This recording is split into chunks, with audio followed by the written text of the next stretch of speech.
Late in the evening, my phone rang sharply.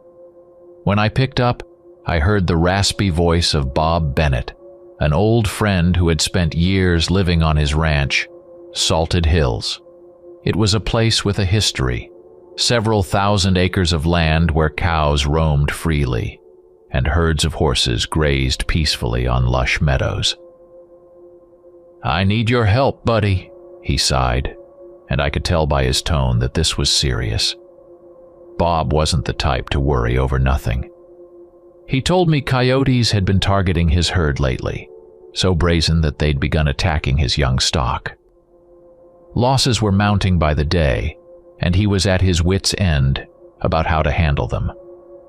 We discussed various measures, combing through every possible solution, but in the end we agreed I should come at dawn and see the situation firsthand. These kinds of issues are common in New Mexico. Local ranchers are used to fending off coyotes, cougars, and other predators eager to take advantage of farms. My job, honestly, was to help folks like Bob protect their livelihoods. I'd been a hunter for years, and I knew the ins and outs of tracking predators, how to approach them, read their tracks, calculate their movements, and stay out of sight. I woke before first light, knowing it would be a long day. I gathered all my gear, checked my rifle, made sure my ammo was in order, packed ropes, a few traps, knives, and a flashlight. Just in case, I included a medical kit for myself and any animals that might need it. The road to Bob's ranch stretched through New Mexico's desert lands. Cacti and low shrubs dotted the landscape, and the sun, just rising over the horizon, cast a soft pinkish glow over the rugged yet familiar terrain. Now and then, I'd pass dry riverbeds and old fences, half swallowed by sand, reminders of how long these lands had lived their own lives. After some time, I finally saw Bob's ranch ahead. A vast area, fenced high, stretched to the horizon. Cows and horses grazed near the far fences, and in the distance was the house, 2 stories, sturdy, with weathered wood, a large porch, and a tall chimney. Near the house stood a barn with heavy doors, and around it, a few smaller buildings, a livestock pen, a shed, a small house for workers. By the entrance to the ranch, an old truck that Bob used for the ranch work was parked. I parked and was about to step out when I noticed Bob waiting. He was standing with his arms crossed, squinting into the distance. I got out, walked over to him, and greeted him. "So, Bob, what's going on out here?" Bob shook his head with a skeptical frown and sighed heavily. "It's those coyotes, I'm telling you. Damn things come every night like they're taunting us." "Got it," I replied, glancing around. We headed toward the house, and I spotted old Jeremy, Bob's father, sitting on the porch in a wheelchair. 10 years ago, he'd ended up this way, attacked by some large animal, or so they say. No one knew exactly what happened that day. Since then, Jeremy hadn't been able to walk. His hands were curled and his neck bent to one side. He couldn't form words, so now he only muttered to himself. I went up to him, nodded, and asked how he was doing, though I knew he wouldn't respond. Jeremy mumbled something without looking up, and for a moment, I felt a deep pity for this old, broken man. After the brief exchange, I turned back to Bob, who motioned for me to follow him. We headed over to the pens, and I immediately began scanning the area, determined not to overlook any detail. Amidst the hoof prints, manure, and scattered tufts of fur, I spotted faint coyote tracks. These creatures had indeed been visiting, but I still had my doubts that they were solely responsible for everything that had happened. We moved on to the site of the latest attack. Bloodstains marked the ground, but what struck me most was the drag marks, as if someone or something had pulled the carcass away, far too large a load for a mere coyote to handle. Sensing something was off, I squinted and bent down again, trying to deduce who or what could have dragged the animal so far. Coyote tracks were there, but they were too chaotic for such a coordinated effort. Coyotes might attack, tear the carcass, and leave it, but they wouldn't haul it away. I mentally cycled through all the predators that might be roaming the area. A bear? Maybe. They were seen here occasionally, yet these tracks were too small for a bear. A wolf? Unlikely. Wolves rarely venture this far. A cougar? Possible, but I didn't see any signs of one. Then my gaze caught an unusual print, a massive paw, bear-like, but with a strange, elongated shape. The toes looked almost human, yet bore enormous claws, like something out of old legends. I frowned and turned to Bob. "Listen, Bob. You're not trying to pull one over on me, are you? There's something definitely off here," I said, looking him straight in the eye. He raised his hands in genuine bewilderment. "Buddy, you know I wouldn't mess with you like this. I've lost a few head of cattle already, and it's no joke."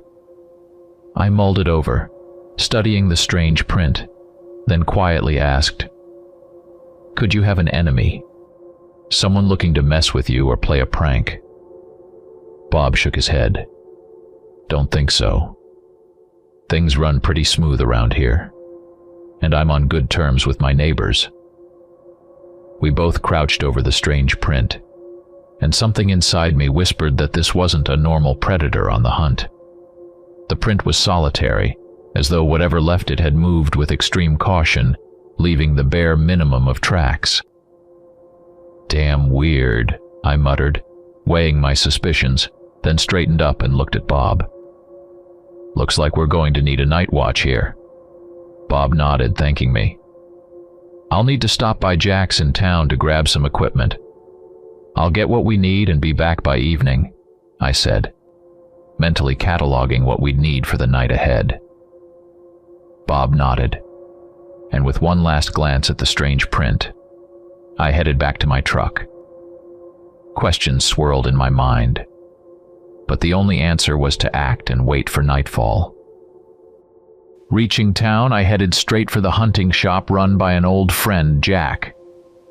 As I opened the door, the bell chimed overhead, a warm, familiar sound that greeted every customer. Inside, the air was thick with the scent of gunpowder, aged wood, and freshly tanned hides. The walls were adorned with hunting trophies, antlers, coyote heads, even some mounted birds. At the counter stood Jack himself, an older man in his 60s, stocky, his face weathered and lined, covered with short gray stubble. He wore an old leather vest with a knife in a worn holster, looking like he'd spent his entire life outdoors, under the sun and wind. "Hey, Jack," I said, stepping in and nodding to him. He raised an eyebrow, squinting before breaking into a grin. "Well, well, old friend. How's life treating you?" We exchanged a few words, catching up, as he shrugged and said things were steady, nothing out of the ordinary. Then he asked what had brought me in. "A new order?" I nodded, explaining that the Bennetts were dealing with coyote trouble, and we started talking like old times. As I described the strange track at the ranch and how something large had dragged off the carcass, Jack's expression darkened, his eyes narrowing in concern. I pulled out my phone and showed him the photo I'd taken. He studied it for a long moment, muttering something under his breath. "Can't be," he mumbled softly, almost to himself, as though refusing to believe what he saw. I looked at him, puzzled, and asked, "What is it, Jack? Do you know something?" He hesitated, as though wrestling with his thoughts, then let out a heavy sigh, lowering his voice as he spoke. "You remember, I used to be close with Jeremy, Bob's father. We were tight friends back in the day. Everything changed after the incident. It was something nobody really talked about. Only his family and I knew the details. Bob thinks it was a bear that attacked his dad. But a week before that, something strange happened." I listened intently, hanging on his every word, not wanting to miss a single detail. "Back then," Jack continued, "one of his horses went wild and bolted into the desert. You know, Jeremy always had a knack for taming horses, and he had one that was truly untamable. I saw that stallion myself, big, strong, with fire in its eyes. Jeremy kept trying to tame it, but the horse wouldn't let anyone near. Once Bob tried riding it, but the stallion threw him off, breaking a few ribs in his arm. Not even that stopped Jeremy. He believed he could connect with the animal, tame it, despite his wife's pleas to let it go." Jack paused, his eyes distant as he recalled those days. "The next day, that horse went mad, and breaking free, it fled into the desert. Jeremy, against his wife's wishes, went after it alone. He didn't return for hours. When dark clouds began gathering in the sky, his wife, Martha, grew anxious. She called me. Bob was still in the hospital nursing broken ribs, so there was no one else to help. I quickly jumped in my truck and drove over, ready to search for Jeremy in the darkness. But just as we were deciding where to begin, we heard the distant sound of hooves. A rider was galloping toward the house. We saw a figure in the darkness, and I immediately knew it was Jeremy. When he came closer and entered the beam of the porch light, I froze. His face was pale, and the expression on it was so unsettling it made my skin crawl. He looked like he had just encountered something unnatural, something that defied everything he thought he knew about the world. Jeremy slid off his horse, took a few unsteady steps, and then collapsed onto the ground. Martha cried out, and we rushed over, grabbing him under his arms to help him up. His steps were heavy. He seemed barely aware of his own legs, and his gaze was vacant, haunted. We managed to get him inside and sat him in a chair. Martha hurried to get some water, returning to gently press a cup to his lips. Jeremy took a few slow sips, but continued staring ahead, as if he were still seeing something that had shaken him to his core. I decided to give him a moment, letting him gather himself. After a few minutes, his gaze focused, though his hand still trembled. Finally, I broke the silence, asking him what had happened. He tried to speak, but couldn't. His jaw shook as though he was wrestling with a terror he couldn't conquer. I glanced at Martha, and we both waited quietly, sensing that this moment might reveal some terrible secret. At last, he whispered something barely audible. I leaned closer, straining to hear. "Nagual," he murmured. It was a strange word, one I'd never heard before. I frowned, leaned closer, and asked, "What do you mean by that?" His only reply was, "I saw it. It was a Nagual." I didn't understand what he was talking about, but he said nothing more. His eyes grew distant, and he didn't utter another word. We helped him to bed, and I stayed for a while to help Martha around the house. But the word Nagual lingered in my mind. What could it mean? And why did he say it with such fear? Later that night, unable to shake the word from my mind, I stopped by the local bar. Maybe someone there could explain it. Inside, I spotted an old friend, Miguel, standing by the counter with a half-empty glass, staring thoughtfully at his drink. I greeted him, and we started chatting, reminiscing about old times. At one point, I asked him, "Hey Miguel, do you know what a Nagual is?" Hearing this, Miguel scratched his head thoughtfully, as if digging deep into his memory. Finally, he nodded and began to explain that in Mexican folklore, there is a legend of a spirit or shaman who can transform into an animal. This spirit, or Nagual, as they say, can take the form of a beast to roam the night, and if it wants, take anyone with it, Miguel said quietly, watching me intently. Some say it appears when someone intrudes on its territory, but no one really knows the true nature of the Nagual. Listening to him, I began to understand that Jeremy might have encountered something that could drive anyone to madness. Yet I wasn't sure I could believe in such things myself. The next morning, I returned to the ranch. Getting out of my truck, I spotted Jeremy by the pen. He seemed to be back to his routine.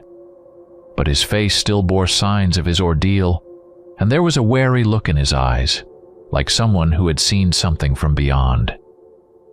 I immediately pressed him, asking what had happened to him that night. He only shook his head, reluctant to discuss it.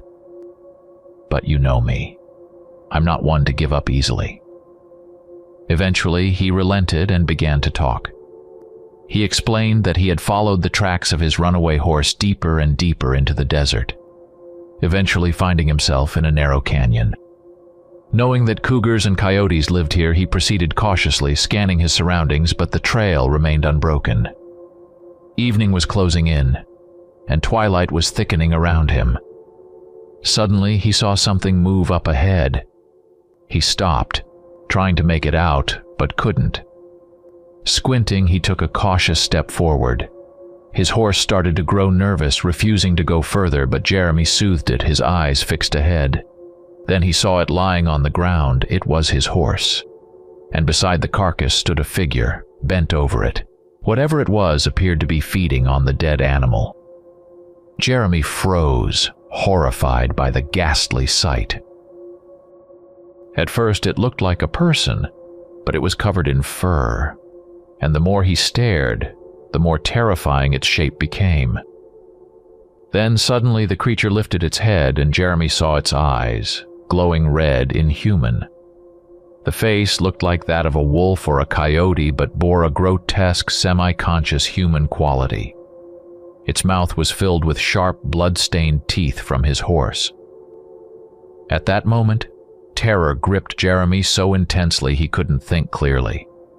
His horse, equally terrified, reared up and bolted, carrying him away from that nightmare. Later, Jeremy admitted he was grateful the horse had done so. Otherwise, he might have been too petrified to move. When he finally returned home, he was still in shock, unable to shake the memory of that creature. Listening to his story, I struggled to believe it. Maybe it was just a wolf, and the twilight played tricks on you, I suggested. But Jeremy shook his head, swearing he'd seen it clearly and adding that he had excellent vision. That was the end of our conversation, and I went home, my mind racing with his story. A couple of days later, Martha called me. Her voice was filled with fear as she told me Jeremy had gone missing again. I raced over to the ranch and found her in a state of panic. She explained that Jeremy had left the previous evening and hadn't returned. She added that he'd been acting strangely lately, saying he'd seen a woman at the edge of their land. The fear in her eyes told me she felt something was deeply wrong. Without wasting any time, I grabbed a flashlight, a weapon, and set off to search. I didn't have to go far. Soon I found Jeremy, battered and barely alive. We called an ambulance and the police, but whatever he had encountered in that desert, no one could ever uncover what it truly was. When Jack finished his story, I was shaken by what I'd heard. The tale sounded unbelievable, but honestly, I struggled to believe in tales of spirits and shapeshifters. A thought nagged at me, that maybe someone had learned about Jeremy's old story and was using it to play a cruel trick on the Bennetts. I thanked Jack for his candor and assured him I wouldn't share this with anyone. Then I rented night vision gear, a flare to scare off animals, a night hunting scope, and a few more supplies to bolster my arsenal. Before I left, Jack reminded me to be careful. He was serious, and I knew that these stories had left a mark on him. After all, whatever fantastic tale Jeremy had told, the man now sat bound to a wheelchair. I returned home, gathered the remaining equipment, and by evening I was on the road to the ranch where Bob was already waiting. We prepared, checked our weapons and gear, picked a good spot for the stakeout, and settled in for the night watch. The night was dark and moonless, disturbed only by occasional sounds. Somewhere in the distance, sheep bleated, followed by the muffled lowing of cows, as though the herd sensed something dangerous lurking nearby. Around us, everything was quiet. I glanced at my watch. It was around 1 a.m.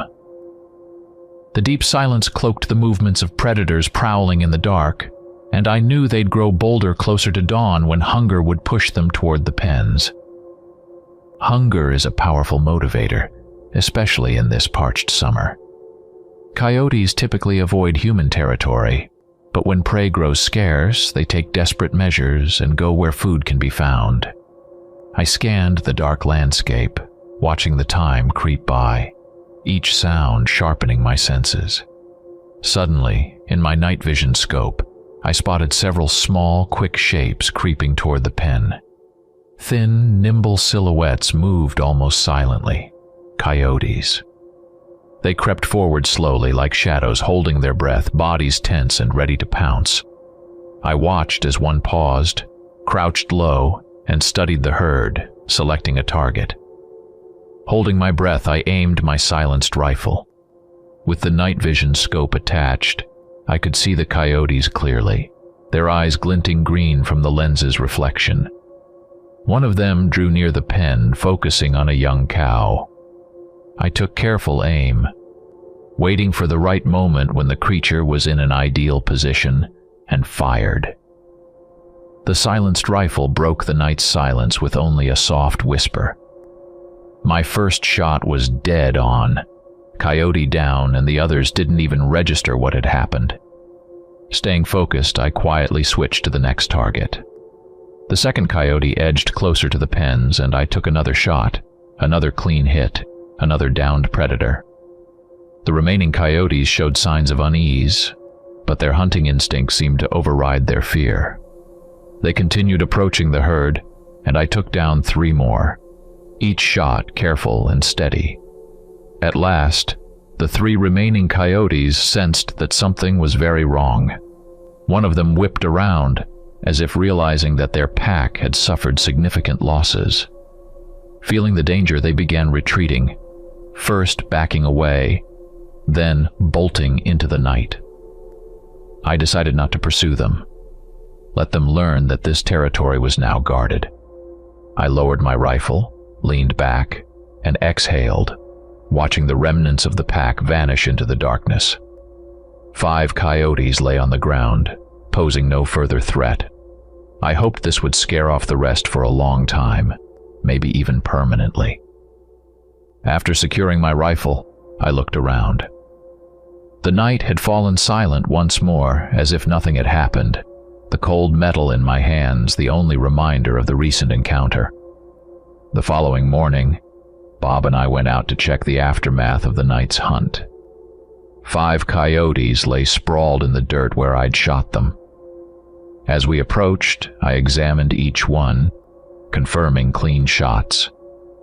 But then Bob, who had come up behind me, spoke up in a worried tone.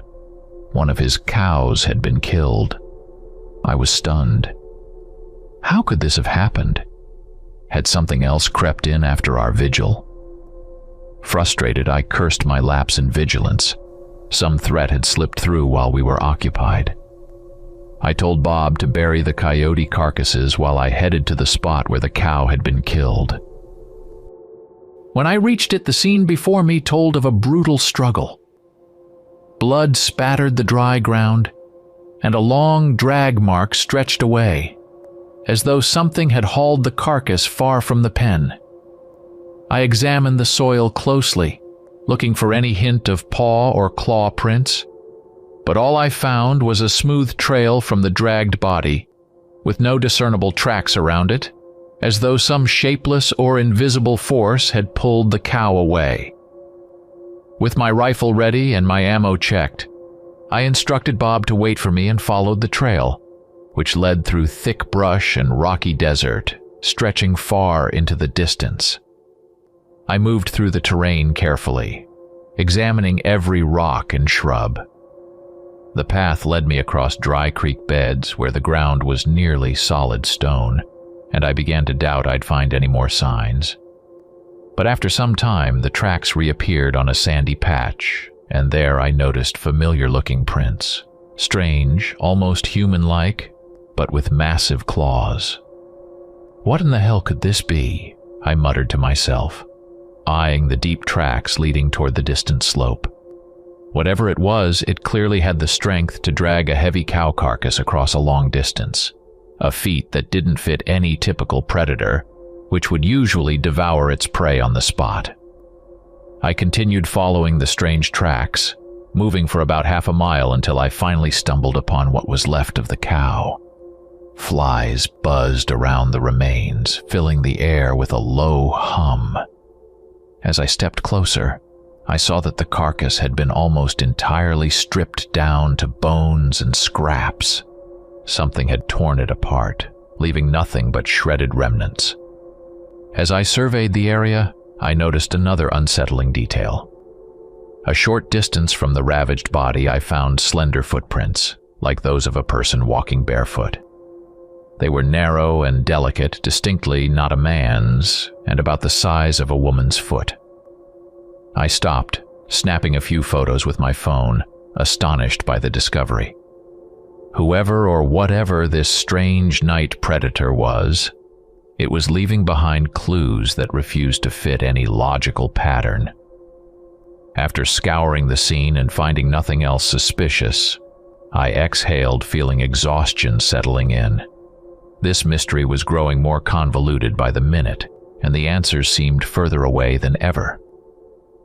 Deciding there was no point in pressing on, I turned and headed back, my mind tangled with thoughts of strange tracks and the eerie unknown left behind by this nocturnal hunter.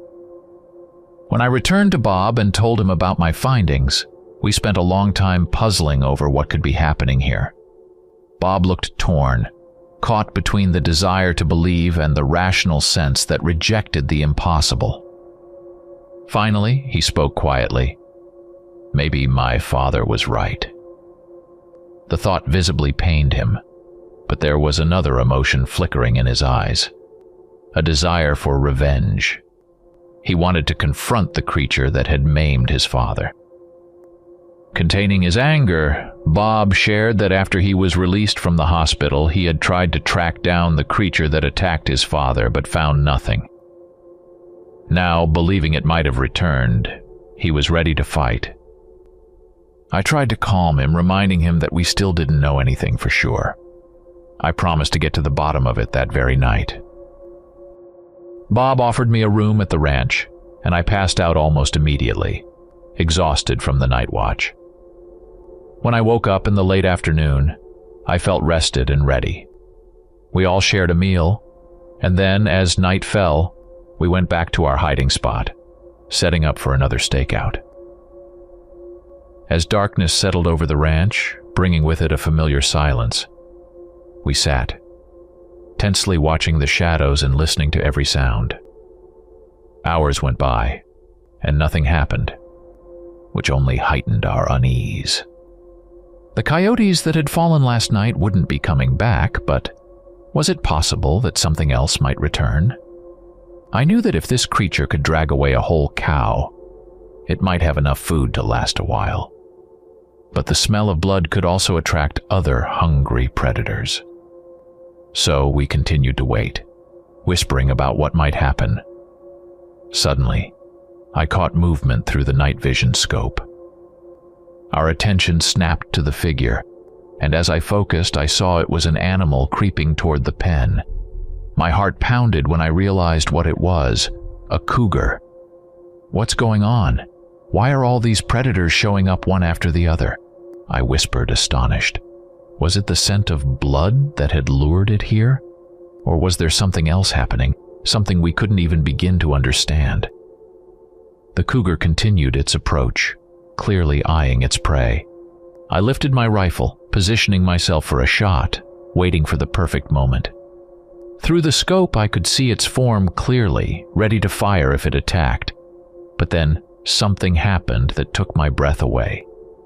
At the edge of the night vision scope's range, I saw another figure.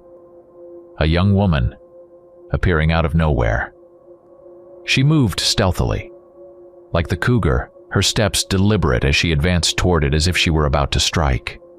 I frowned, turning to Bob and whispering, "Who could that be?" Bob looked on, wide-eyed and frozen. The situation was growing stranger and more incomprehensible. We watched, stunned, as the cougar and the girl crept toward the pen, oblivious to each other.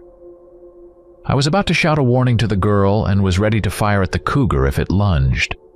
But then something extraordinary happened. The girl moved closer to the predator, and suddenly her form began to change. Before my eyes, she transformed. Her body stretched, fur grew over her skin, and her silhouette morphed into something massive and terrifying. A creature out of nightmares. Details were lost in the darkness, but her shape took on a monstrous appearance, huge with elongated limbs and powerful claws. Without warning, she pounced on the cougar and a fierce battle erupted. Bob and I sat frozen, unable to believe what we were witnessing. The creature and the cougar fought violently. Growls, hisses, and snarls tore through the night, their outlines briefly visible in the dim light. The creature proved to be stronger, tearing the cougar apart before dragging the carcass away into the darkness. We sat in stunned silence, overwhelmed by what we had just seen. Back inside, the warm light from the electric lamps filled the room, but it did nothing to dispel the darkness that had settled in our souls. We sat at the table, trying to process what we'd just witnessed. Each of us was lost in our own thoughts. This was something beyond ordinary experience, something that defied logical explanation. My mind buzzed with questions. What was that creature? Could I even shoot it? Was it safe to try to confront something so monstrous? We realized sleep was out of the question. The images we had seen, the shadow of that creature, it all clung to us, and we decided to wait for morning. At first light, I called Jack and recounted everything in vivid detail. Jack, a man who'd seen much in his lifetime, was deeply shaken. He promised to come by in the evening, bringing all the equipment that might be useful for our hunt. Then I called Bill, an older, more experienced hunter. At first he didn't believe me, but as I insisted and described every detail of what we had seen, he fell silent before finally agreeing to see for himself. Within an hour, I saw his pickup approaching. Bill stepped out, a tall, sturdy man with a weathered face that still held a spark of curiosity. His gray hair peeked out from under a battered cowboy hat, and his narrowed eyes betrayed a healthy dose of skepticism. He wore an old, worn leather jacket, rugged yet resilient, just like him. Under his sharp gaze, I felt a bit uneasy. His eyes missed nothing. I nodded at him and led him to the site where we'd encountered the creature. Bill examined everything meticulously, asking questions as I described the events, and pointed out where we'd seen the creature and where it had dragged the cougar. He inspected every detail, and when I showed him the photos of the tracks, I could see he was intrigued, though he held on to his skepticism. We spent the day in tense conversation, mulling over the mystery. Toward evening, I noticed something troubling. Bob was frequently glancing over at his father. I saw his jaw clench, and from his expression, I could tell a thirst for revenge was building within him. I knew this could backfire on us, and I resolved to keep a close eye on him. In the evening, as promised, Jack arrived, bringing with him a serious arsenal. A high-caliber rifle, night vision equipment, and other gear that could come in handy. We set up another stakeout, hoping the creature would return that night. We sat in silence, every sound amplified in the stillness as we waited. But the night passed without incident. The creature didn't show. None of us expressed disappointment. Each of us was a hunter and understood that patience was among the most valuable virtues in a hunt. The next day, everyone headed back to their homes, but by evening, we regrouped at the ranch, ready once more for a stakeout, still intent on facing the creature that haunted our thoughts. The night was cold and biting. We sat in the ambush, bundled in jackets, watching the silence, which seemed to hum with tension. I hunched into my collar, trying to shield myself from the icy wind that cut to the bone. Darkness surrounded us, and only the dim light from distant stars and our equipment illuminated the world, casting every shadow in a more sinister light. It was so quiet that even the faintest rustle felt loud. Suddenly, I felt Bill tense beside me. He straightened up, as if he'd caught on to something, and his gaze fixed on a single spot. I immediately knew he'd noticed something significant, so I looked in the same direction. To our surprise, a girl was stealthily approaching the pen, moving with a strange, cautious grace. She was completely naked and her movements were slow and deliberate, as if she didn't want to be noticed. She glanced around as she approached, looking as though she knew exactly where she was going. We grew tense, aiming our weapons, waiting for the right moment. The animals in the pen sensed her approach, as if feeling a threat. They began to pace, letting out quiet moos and bleats. But the girl was undeterred. She kept moving toward the pen, entirely focused on her goal.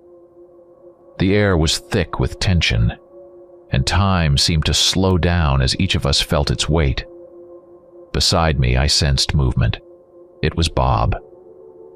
I turned to see him looking at the girl through his scope, his eyes blazing with hatred. Realizing what he was about to do, I reached out, but it was too late. Bob fired.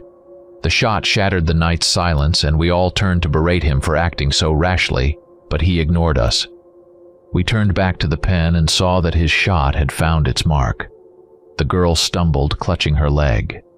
She struggled to stand, looking around frantically, pressing her wounded leg, suddenly appearing more like a frightened person. Bill, watching in confusion, muttered, "She's just a girl. What are you doing?" I could sense his skepticism growing. But we knew it wasn't that simple. This figure wasn't just any person. The girl seemed to decide to flee. Limping, she moved quickly, retreating toward the desert. Bob, unwilling to give up, fired again, but each shot missed. She continued to move away until one bullet struck her arm. She gasped but didn't stop. Her silhouette soon vanished into the night. Bill turned to us, shocked and bewildered, and said, "This is actual murder. Do you understand what you're doing?" His voice was full of condemnation, disbelief in our insistence that this wasn't an ordinary girl.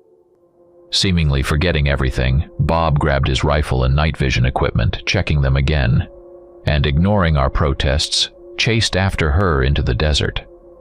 I yelled, "Stop!" But he didn't. His eyes burned with a vengeful hunger, ready to go to the end, heedless of the consequences.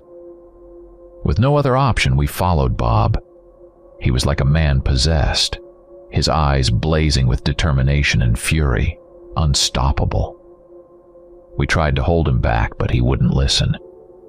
Rushing to the shed, he saddled a horse, swung into the saddle in seconds, and galloped into the darkness, leaving us behind. All we could do was arm ourselves and follow on foot. The terrain was unforgiving, rocky ground with uneven mounds, sparse bushes, and a silence broken only by our footsteps. A vehicle couldn't pass through here, and we had no horse but the one Bob took. Every step felt like an eternity, but we kept going, navigating rocky trails, listening, and trying not to fall behind. Ahead, through night vision, I saw Bob's silhouette, soon disappearing behind a tall, craggy outcrop. We moved closer, trying to stay quiet, and rounding the rock saw that Bob had entered a narrow canyon, shrouded in utter darkness. I could feel the cold creeping under my jacket, but I didn't stop. Something stronger than the desire to catch Bob drove us forward.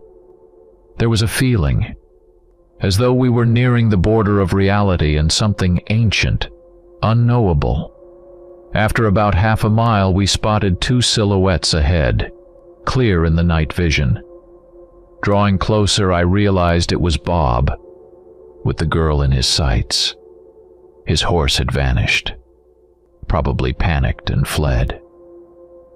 As we came closer, the moon slipped from behind the clouds, revealing the scene in haunting clarity. There stood the naked girl, her body battered, barely standing. She stared at Bob with hatred in her eyes, unwavering. He stood, aiming at her, his fingers trembling slightly, yet his determination didn't waver. We tried to calm him down, urging him not to shoot, but he kept her in his sights as though possessed by a thirst for revenge. Suddenly, the girl lunged toward him, and Bob, without hesitation, fired straight into her chest. The bullet threw her back, and she lay sprawled on the ground. For a moment, it seemed over. But then something horrific happened. Before our eyes, where the girl had fallen, a monstrous transformation began. Her body twisted and contorted, her arms stretching, growing thick, dark fur, fingers turning into long claws that dug into the earth, leaving deep gouges. We froze, realizing we were witnessing something beyond human understanding. Her jaw elongated into a beastly muzzle, and her eyes gleamed with a furious red glow. Before us stood not a woman but a creature we could only call a werewolf, tall, powerful, with muscles contorted in terrifying rage. The beast slowly lifted its head, baring its fangs, staring straight at us. A shiver ran down my spine from that look. She was wounded, but her eyes gleamed with a grim satisfaction, as though her true form was now free, unchained from its human shell. My hands shook. The rifle felt too light, unreliable. My heart pounded so fast I could barely hear my own thoughts. The scene that unfolded before us stunned not only me, but also Bob. I watched as he froze in place, shaken to his core. But then, what I feared happened. The creature standing before us in its terrifying strength suddenly leaped straight at Bob. We opened fire immediately, bullets tearing through its dark, shaggy body, but it pressed forward, seeming unfazed by our resistance. Bob fired as well, but the creature's speed was astonishing. In an instant, it reached him, swiping at his shoulder with a clawed paw, and he was flung aside like a rag doll. I kept shooting as I rushed over to Bob, dragging him away from danger. The creature, though injured, wasn't backing down. It darted behind the rocks, trying to shield itself from our fire. Its wounds were severe, but it still exuded an intimidating presence. Jack ran over and grabbed Bob from the other side, helping me. When I looked at his shoulder, I saw blood seeping from a deep, gaping wound where the claw had struck, revealing torn flesh. Frantically, I pulled bandages from my bag, pressing them to the wound to stanch the bleeding. Lifting Bob, we began to retreat, determined to get him as far from the canyon as possible. The creature stayed hidden among the rocks, but we knew it was close by, and every step felt like it was watching us from the shadows. We moved cautiously, guns ready, prepared to shoot at the slightest sign of movement, but no further attack came. The creature seemed to be waiting, its injuries forcing it to hold back. We trudged through the narrow canyon, hauling Bob with us, and each step was laden with dread. The night seemed to close in around us, filling the dark with a sinister stillness. I kept glancing over my shoulder, expecting the creature to spring out at any moment. We felt like prey, trapped between rocks and shadows, waiting for the next strike. The only sounds were our footsteps and Bob's labored breathing as he struggled to keep going despite his pain and exhaustion. At last, we emerged from the canyon onto the open desert.